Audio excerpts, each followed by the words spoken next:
This is a story about the small, about tribes, mistakes, and fear. This is a story about two everyday items and what they taught me about how to be okay in the future. And it started small, as it often does. Sometimes so small that you don't know it's starting at all. It began here, on meeting her. I started cycling a few years ago, and since meeting her, I haven't looked back. I quickly fell in love with the way it changed my perspective of the journeys I take, the speed my legs can carry me, and the possibilities of the city.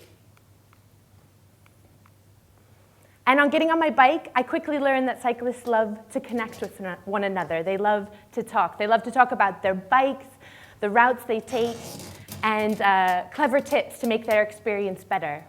And there's this real enthusiasm to get others on their bikes as well.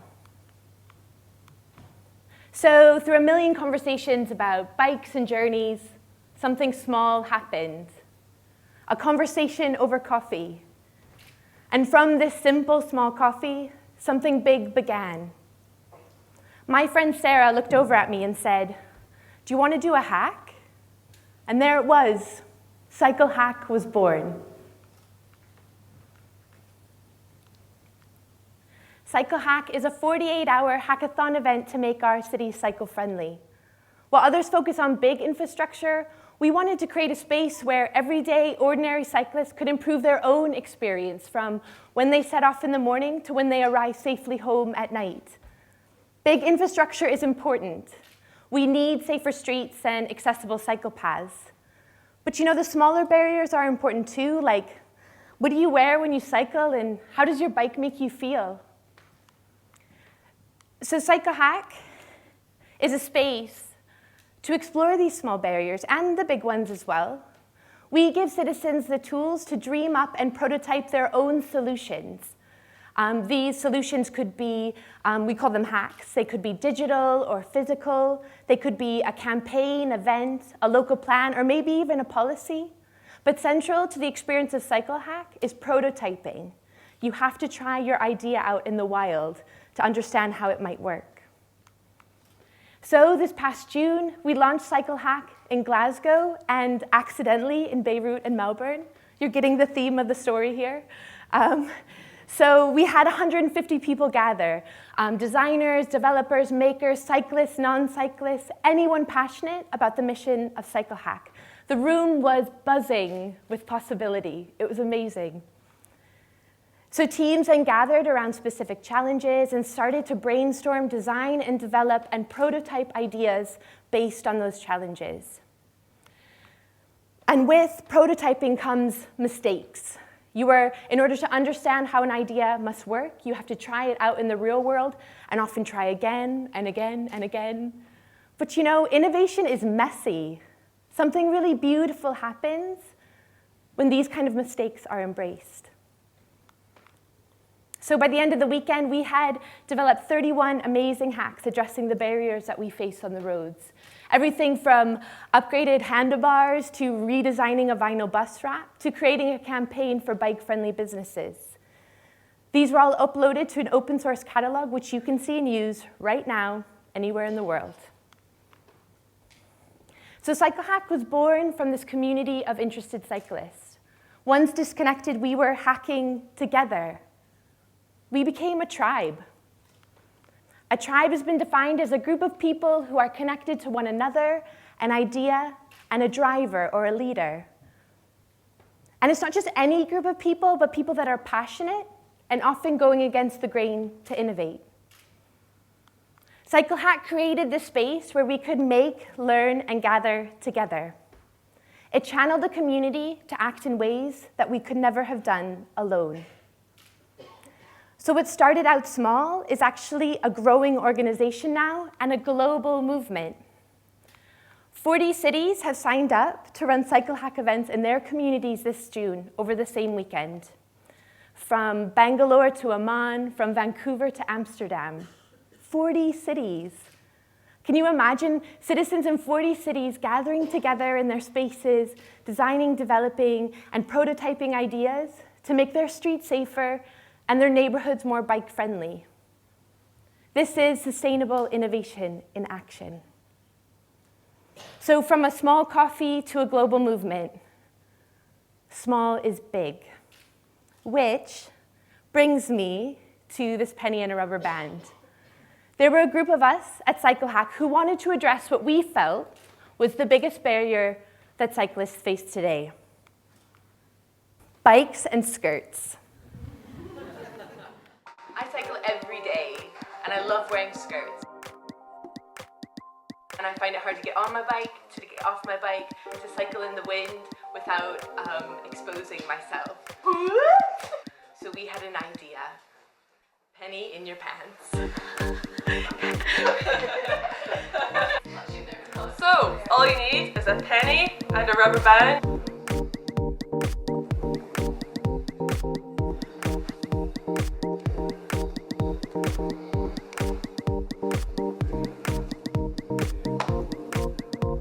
So that's all you need to make this quick and easy penny in your pants.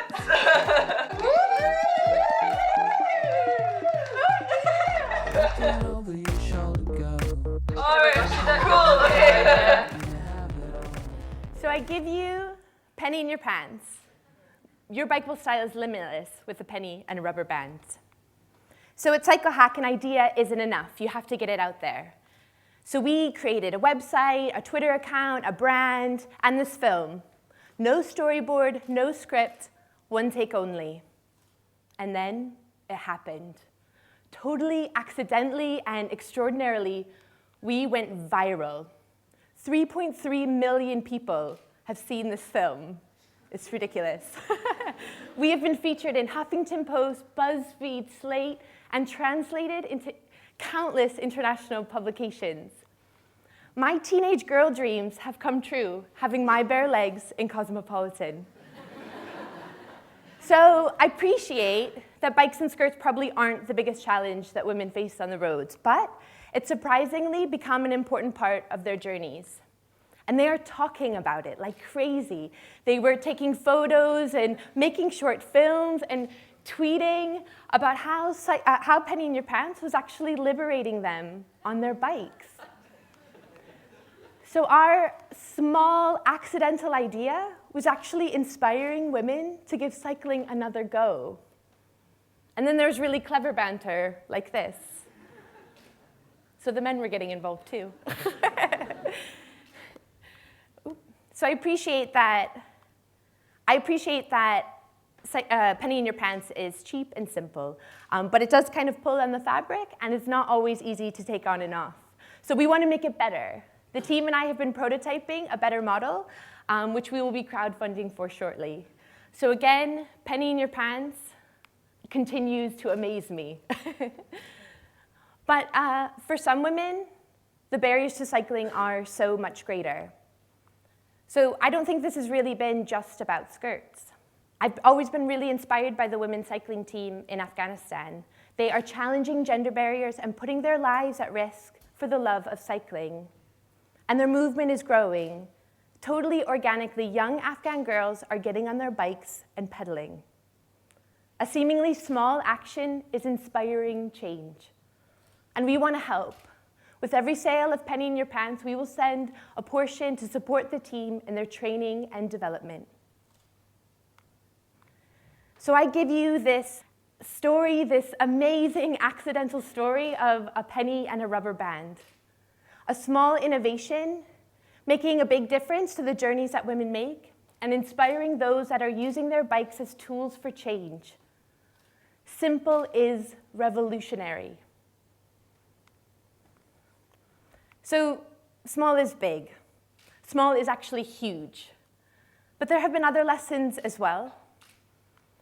CycleHack and Penny in Your Pants are proof that innovation rarely happens in isolation. It was CycleHack's tribe which allowed Penny in Your Pants to move past just an idea. It's tribes that reward this kind of accidental innovation. And they are messy. At the CycleHack event, there were Loads of mistakes, ideas that didn't work and needed to be reworked. But something beautiful happens when we're allowed to make these kind of mistakes. But for CycleHack as well, at CycleHack as well, it started off really messy. I didn't even know what a hack was. We spent hours making long films that were just too long, interviewing cyclists in the wet and cold that didn't really want to talk to us, and constantly evolving our message based on feedback that we were getting. But what's come of it is an extremely meaningful event, so meaningful that others have signed up to do it as well. But like more than anything, CycleHack and Penny in Your Pants has taught me a great deal about myself. There have been moments in the past year of complete inspiration and awe, and I have learned so much over the past couple months. But there were moments where I felt out of my depth and intimidated. Remember that room at CycleHack? I think you just saw it. This room full of creative, entrepreneurial, and dynamic people. That scared the shit out of me. But I think that's the beauty of new ideas and innovation. It's really scary. It's messy. You will make loads of mistakes, and you will often feel like an imposter. And it's okay. Penny in Your Pants has taught me a great deal about fear. Tribes need our fear. It's a valuable part, and they can't exist without it. Good things happen when we're afraid, and we go anyways. A penny in a rubber band taught me that when I'm afraid, I'm exactly where I need to be, like right now with you, because it means I really care. Once you understand that there are problems waiting to be solved, once you realize you have all the mission and tools that you need, opportunities to contribute abound. And these opportunities are small, and they are accidental. And if you let it, this is where fear becomes less important. So, I challenge you. Take a penny and a rubber band, throw on your favorite skirt, or kilt, maybe. Get on your bike, pop in your penny, and explore these amazing cobblestone streets. Throw that leg over your saddle like you have never done before. It's an amazing feeling.